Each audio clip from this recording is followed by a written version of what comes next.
ان الذین کفروا، بے شک وہ لوگ جنہوں نے کفر اختیار کیا، سواء علیہم، ان کے لیے تو برابر ہے، انذرتہم، کہ آپ صلی اللہ علیہ وآلہ وسلم ان کو آخرت کا ڈر سنائیں، ام لم تنذرہم لا یؤمنون، یا آپ صلی اللہ علیہ وآلہ وسلم انہیں آخرت کا ڈر نہ سنائیں، ان کے لیے برابر ہے، لا یؤمنون، وہ ایمان نہیں لے کر آئیں گے۔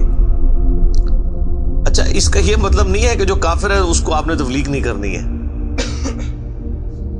تو یہ کتاب ہدایت پوری انسانیت کے لیے، ھدی للناس وبینات من الہدی والفرقان، اس میں امپلائڈ ہے ان الذین کفروا، بے شک وہ لوگ جنہوں نے کفر اختیار کیا ہے، جان بوجھ کے آنکھیں بند کی ہوئی ہیں، جس کو ڈاکٹر اسرار صاحب رحمہ اللہ تعالیٰ بڑی پیاری بات کرتے تھے کہ جو شخص سویا ہوا ہے اس کو تو آپ جگا سکتے ہیں، اور جو آنکھیں بند کر کے لیٹا ہوا ہے اس کو کوئی نہیں اٹھا سکتا، کیونکہ وہ پہلے ہی جاگ رہا ہے، جاگنا چاہتا نہیں ہے۔ تو ایسا شخص جس کے اوپر حق اور باطل واضح ہو چکا ہو، اس کے باوجود وہ جان بوجھ کے کفر کی روش اختیار کرے، اس کے لیے قرآن میں کوئی ہدایت نہیں ہے۔ یہ بڑا خطرناک معاملہ ہے۔ تو اس سے مراد وہ کافر ہے کہ جو حق جاننے کے باوجود جان بوجھ کے اپنی قبیلے کی حمایت کے اندر، اپنی نسلی تعصب کے اندر،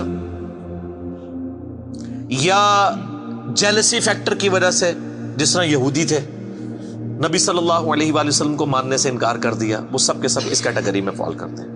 ان کے لیے اب آپ ان کو تبلیغ کریں نہ کریں، ان کے لیے برابر ہے، وہ ایمان نہیں لے کر آئیں گے۔ ختم اللہ علی قلوبہم، اللہ نے ان کے دلوں پر مہر لگا دی ہے، سیل کر دیا، یعنی سیل ہو گئی، اب کوئی چیز اس کے اندر داخل نہیں ہو سکتی۔ وعلی سمعہم، اور ان کے کانوں پر بھی، وعلی ابصارہم، اور ان کی آنکھوں پر بھی، غشاوۃ، پردہ پڑ چکا ہے، ولہم عذاب عظیم، اور ان کے لیے بہت بڑا عذاب تیار کر رکھا ہے اللہ نے۔ وَلِعَوْذُ بِاللَّهِ تَعَالَى اللَّهُمَّ أَجِرْنَا مِنَ النَّارِ، اللَّهُمَّ أَجِرْنَا مِنَ النَّارِ، اللَّهُمَّ أَجِرْنَا مِنَ النَّارِ۔ اچھا، قرآن کا طالب علم جب اس طرح کی آیات پڑھتا ہے نا تو وہ پریشان ہو جاتا ہے کہ بھئی قرآن تو بہت سٹریٹ فارورڈ ہے، اور آپ دیکھ رہے ہیں کہ اللہ تعالیٰ کے مزاج میں وہ چیزیں نہیں ہیں جو آپ کو میٹھے میٹھے وائزین بتاتے ہیں۔ اس لیے میں کہتا ہوں کتابوں کا خدا اور ہے اور بابوں کا خدا اور۔ قرآن بہت سٹریٹ فارورڈ ہے، کیونکہ یہ کلام کرنے والا کون ہے؟ اللہ، بے پرواہ ہے، اور وہ اسی پیشن کے ساتھ بات کرے گا تو آپ بھی اللہ کو سیریس لیں گے نا۔ اور اگر آپ کو یہ کہانی کرائی جائے گی، خیر ہے، جیسے ایک نانی ماں ہوتی ہیں، ایک دادی ماں ہوتی ہیں، تو اللہ تعالیٰ تو نانی اور دادی سے بھی بڑھ کے رحم کرنے والا ہے۔ یہ کہانی، یہ کس آیت میں، کس حدیث میں لکھی ہوئی ہے یہ بات؟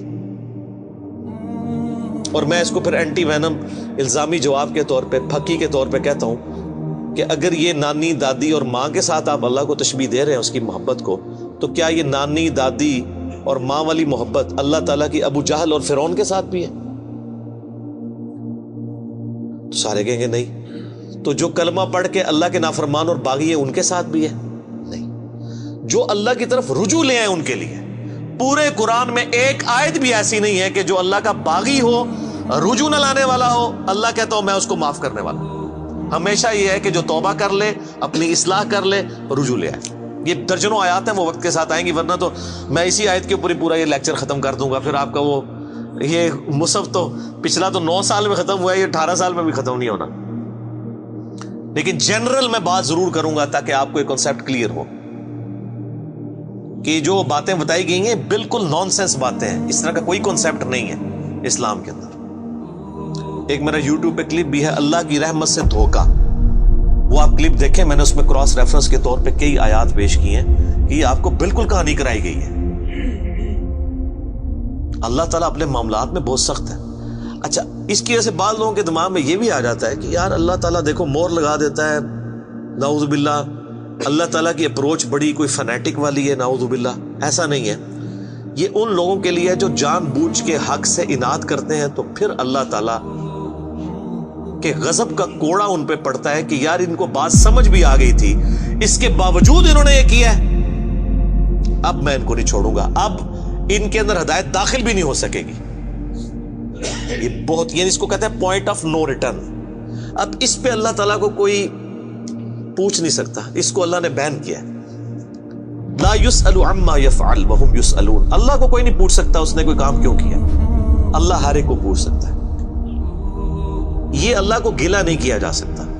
رب ہے، مالک ہے، اس نے اپنے لیے رول طے کیا کہ بھئی جب پوائنٹ آف نو ریٹرن پہ کوئی بندہ پہنچے گا، سچائی قبول کرنے کے باوجود وہ حق سے اناد کرے گا، اس کو نظر آ جائے گی سچائی ہے، پھر بھی وہ اناد کر دے گا، پھر میں موت لگا دوں گا.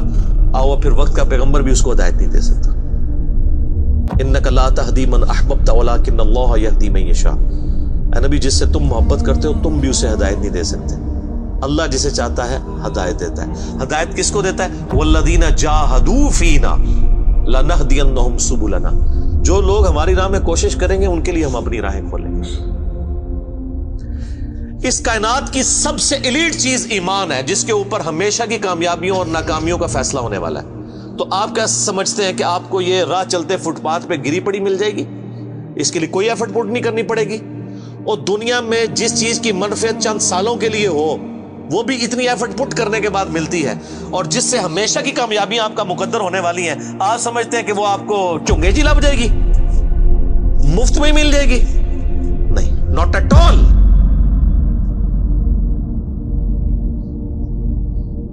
میری وائف نے جب پہلی دفعہ قرآن پڑھا نا شادی کے بعد، میں نے اس کو ایک قرآن کلاس ہوتی تھی رمضان شریف میں، تو میں نے کہا میں بچے وغیرہ میں دیکھوں گا، تم نہ صرف ایک دفعہ قرآن پڑھ لو تاکہ تمہیں پتہ چلے قرآن میں لکھا کیا ہوا ہے. قرآن آپ اکیلے بیٹھ کے تو ظاہر ہے اس طرح نہیں ہے، ایک ماحول ہوتا ہے، ایک ڈیکورم ہے، کلاس ہے جس طرح یہاں لوگ بیٹھے. تو رمضان میں پورا قرآن اس نے مکمل کیا نا، تو میں نے اس سے پوچھا تم نے کیا یعنی اس سے حاصل کیا؟ اس نے کہا جی اللہ بہت سخت ہے، اور جس خدا کا تعارف ہمیں ہمارے ماں باپ اور یہ معاشرہ کرواتا ہے وہ خدا نہیں ہے جو قرآن میں ہے. اللہ تو اپنے معاملات میں بہت سخت ہے. یہ کتاب انذار ہے، تبشیر اور بشارت ان کے لیے جو بات مانتے ہیں. جو نہیں مانتے ہیں ان کے لیے عذاب کا کوڑا ہے یہ کتاب. کیونکہ اللہ ہے نا، یہ کائنات اس نے اس لیے بنائی ہے کہ آپ جانوروں کی طرح کھائیں پیئیں، اولاد پیدا کریں اور مر جائیں. انسان کو اس نے اپنے لیے پیدا کیا ہے، پوری کائنات انسان کے لیے اور انسان کو اپنے لیے. وما خلقت الجن والانس الا لیعبدون. اچھا یہ جو بات ہے نا، ختم اللہ علی قلوبہم وعلی سمعہم وعلی ابصارہم، مور لگا دی ان کے دلوں پر، کانوں پر، آنکھوں پر، پردہ ڈال دیا، اب عذاب ہی ان کو آئے گا. یہ آپ نے اگر بات سمجھنی ہے نا تو آپ پارہ نمبر 7 کے آخری صفحے پہ آ جائیں. سورۃ الانعام میں آیت نمبر ہے 110، 7ویں پارے کی آخری آیت. آپ کے یہ بلو والے قرآن میں 142 نمبر پیج کی آخری آیت 110 نمبر. وَنُقَلِّبُ أَفْئِدَتَهُمْ وَأَبْصَارُهُمْ. ہم پھیر دیتے ہیں ان کے دلوں کو اور ان کی آنکھوں کو، عقل اور ان کی آنکھوں کو، کہ وہ حق بات قبول نہ کریں. حق سے اللہ فرماتا ہے کہ میں ان کو حق سے اندھا کر دیتا ہوں. کما لم یؤمنوا به اول مرہ، جس طرح کہ انہوں نے بھی تو پہلی دفعہ جب ان کے اوپر حق کھلا تھا انہوں نے ایمان لانے سے روح گردانی کی تھی نا، اب یہ چاہیں گے بھی نہ تو میں ان کو اسلام کی طرف نہیں آنے دوں. وَنَذَرُهُمْ فِي طُغْيَانِهِمْ يَعْمَهُونَ، اور میں ان کو چھوڑ دوں گا اپنی سرکشی میں بھٹکتے پھریں. وَلَوْ أَنَّنَا نَزَّلْنَا إِلَيْهِمُ الْمَلَائِكَةَ، اور اب اگر فرشتے بھی ان کے سامنے نازل ہوں، وَكَلَّمَهُمُ الْمَوْتَى، اور مردے قبروں سے نکل کے ان کے ساتھ بات کرنا شروع کر دیں. وَحَشَرْنَا عَلَيْهِمْ كُلَّ شَيْءٍ قُبُولًا، اور ہر چیز جن کا ان سے وعدہ کیا تھا ان کی آنکھوں کے سامنے آ جائے، قیامت بھی، عذاب بھی، سب کچھ بھی. مَا كَانُوا لِيُؤْمِنُوا، پھر بھی ایمان نہیں لے کے. یہ ہے سر کتابوں کا خدا. یہ نانی اماں، دادی اماں اور ماما نہیں ہے، یہ اللہ ہے. کتنی سختی ہے کہ فرشتے بھی. اب مجھے بتائیں کسی سے مردہ نکل کے قبر سے کہے کہ میری تو پھینٹی لگ گئی ہے، آپ کو تو پوری زندگی نیند نہیں آنی ہے، لیکن اللہ فرما رہا ہے پھر بھی ایمان نہیں لے کے آئیں گے. کر لو جو کر، یہ اللہ کہہ رہا ہے. آمین. الا ان یشاء اللہ، ہاں اگر اللہ ہی چاہے زبردستی کسی کو اس طریقے سے ہدایت دے تو وہ الگ بات ہے. ولیکن اکثرہم یجہلون، لیکن اکثر لوگ جہالت کا شکار ہیں. وہ اپنی وشفل تھنکنگز کے اندر، امانیہم جنہیں کہا گیا، وہ ان میں پھر رہے ہیں، پھرتے رہے۔ اللہ تعالیٰ اپنے معاملات میں بہت سخت ہے میرے بھائیوں، اللہ کو سیریس لینے کی ضرورت ہے۔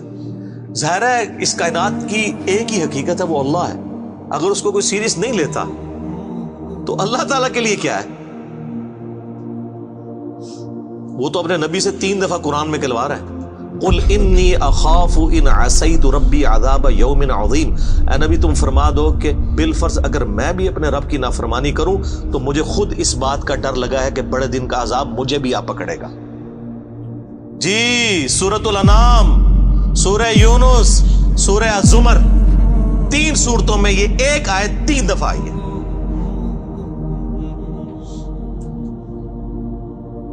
آپ مجھے بتائیں، جو آپ کو کہتے ہیں جناب ہم بخشوا لیں گے، ہم اپنے مریدوں کو لے جائیں گے، اور تو انہوں کھنگن نہیں دینا کسی نے ہوتے،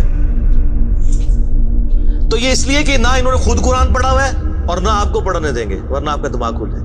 او جی گاڈ از آل لونگ، یہ کرسچنز نے بھی ایک دھوکہ دیا ہے نا، گاڈ از آل لونگ، تو میں نے ان کو بھی پھکی دی تھی کہ اگر گاڈ از آل لونگ ہے اور وہ آل لونگ کا کانسیپٹ پھر صوفیاء کے ہاں ادھر مسلمانوں میں بھی داخل ہوا، وہ جی اللہ کو ہماری نمازیں چاہیے، اور سر اللہ نے کب کہا مجھے تمہاری نمازیں چاہیے؟ اللہ کہتا ہے تمہیں تمہارے لیے نمازیں چاہیے، اللہ کے لیے نہیں، اپنے لیے۔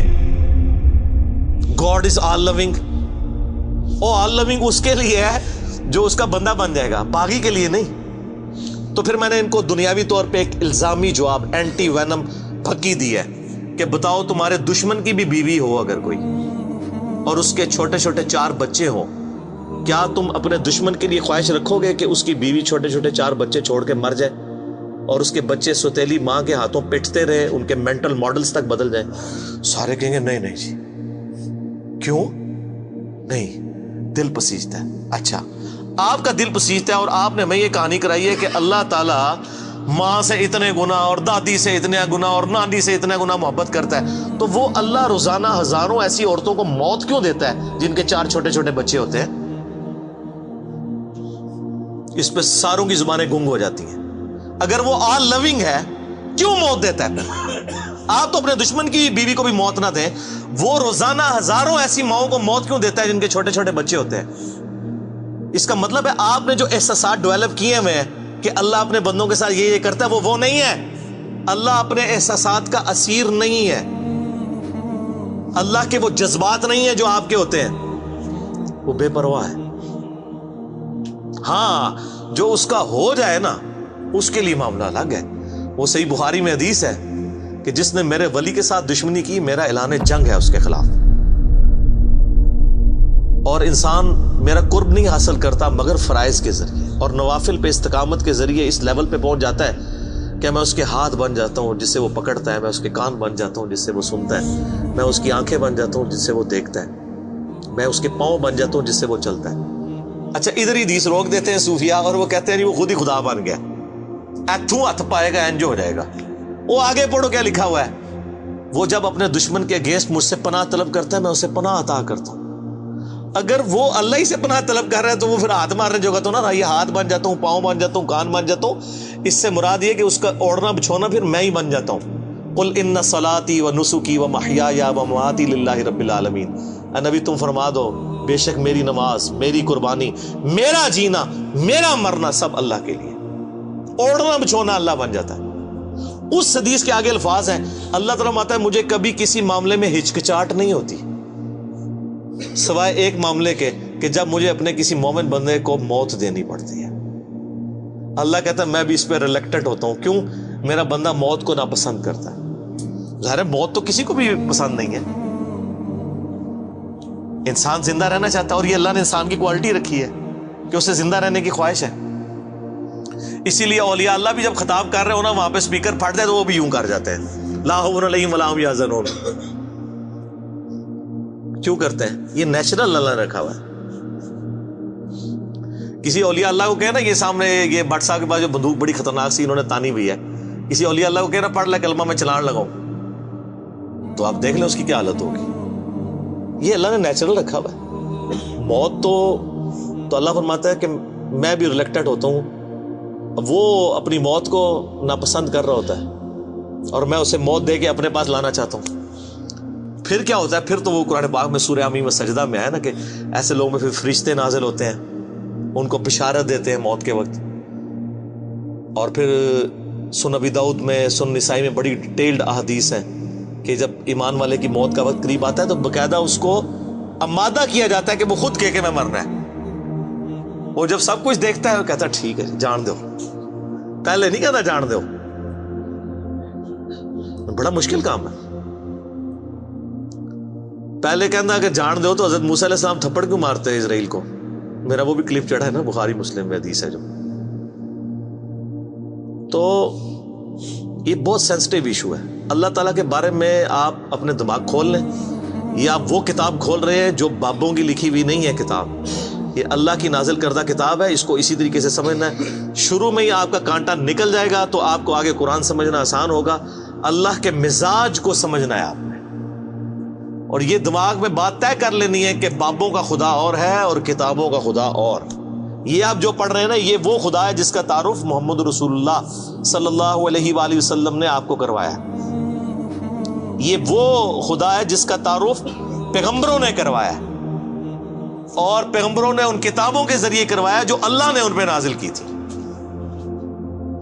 یہ مولانا روم کے مثنوی شریف والا خدا نہیں ہے، یہ قرآن شریف والا خدا ہے. وہ کہتے ہیں وہ مثنوی مولانا روم جو ہے وہ فارسی کا قرآن ہے. استغفر اللہ تو بولی ایڈیاں کہانیاں، ایڈے جھوٹ، اتنی انبیاء کی گستاخانہ واقعات اس کے اندر ہیں اور اس کو کہتے ہیں فارسی کا قرآن ہے. سر فارسی کا قرآن وہی ہوگا جو قرآن کا ترجمہ فارسی میں شاہ ولی اللہ دہلوی نے کیا ہوا ہے. باقی وہ کہانیاں لکھتا رہے وہ قرآن نہیں بنتا. تو یہ ساری میں نے گفتگو شروع میں ہی کانٹا نکال دیا.